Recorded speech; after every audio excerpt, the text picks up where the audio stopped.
Praise the lord. మీకు ఒక విషయాన్ని గురించి వివరణ ఇవ్వాలని ఆశపడుతూ ఉన్నానండి. ఇంతకీ ఏమిటి ఆ విషయం అంటే, ఒక వ్యక్తి నాతో ఇలా అన్నాడు, బైబిల్ గ్రంథము బూతు పుస్తకము, బైబిల్ గ్రంథంలో ఉన్నవన్నీ బూతులు అని ఒక వ్యక్తి అన్నాడు. గమనించాలి, నేను ఒక ప్రశ్న వేస్తున్నాను.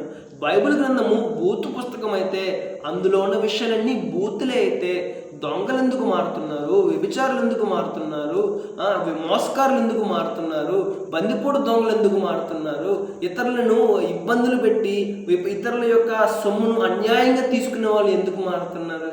వాళ్ళు కూడా ఆ బైబిల్ గ్రంథాన్ని చదివి వాళ్ళు కూడా మరింతగా ఎత్తుగడలు నేర్చుకోవాలి కదా, మరింతగా ఉపాయాలు నేర్చుకోవాలి కదా. ఇప్పుడు గమనించాలండి, ఒక దగ్గర మంట మండుతూ ఉంది, మన పెట్రోల్ పోస్తే ఆ మంట ఏమవుతుంది, ఇంకా పెరిగిపోతుంది. ఆ పెట్రోల్ కాకుండా నీళ్లు పోస్తే ఆ మంట తగ్గిపోతుంది. మనం అన్నట్లు బైబిల్ గ్రంథంలో బూతులుంటే, బూతులు మాట్లాడే వ్యక్తి ఇంకా కొత్త బూతులు నేర్చుకోవాలి కదా. నేర్చుకుంటున్నాడా? లేదండి.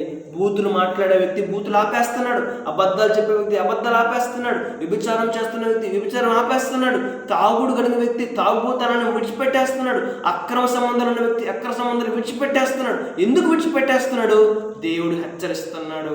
పరిశుద్ధ గ్రంథంలో స్పష్టంగా చెప్పబడి ఉన్నాయి, త్రాగుబోతులైనను, వ్యభిచారులైనను, దొంగలైనను, ఇతరులను మోసం చేసే వాళ్ళైనను అందరూ నరకానికి వెళ్ళిపోతారని దేవుడు స్పష్టంగా చెప్పాడు. మరి పరిశుద్ధ గ్రంథంలో ఉండేవి బూతులైతే వాళ్ళందరూ పరలోకం పోవాలి కదా, పోయారా? ఒకసారి ఆలోచన చేద్దాం.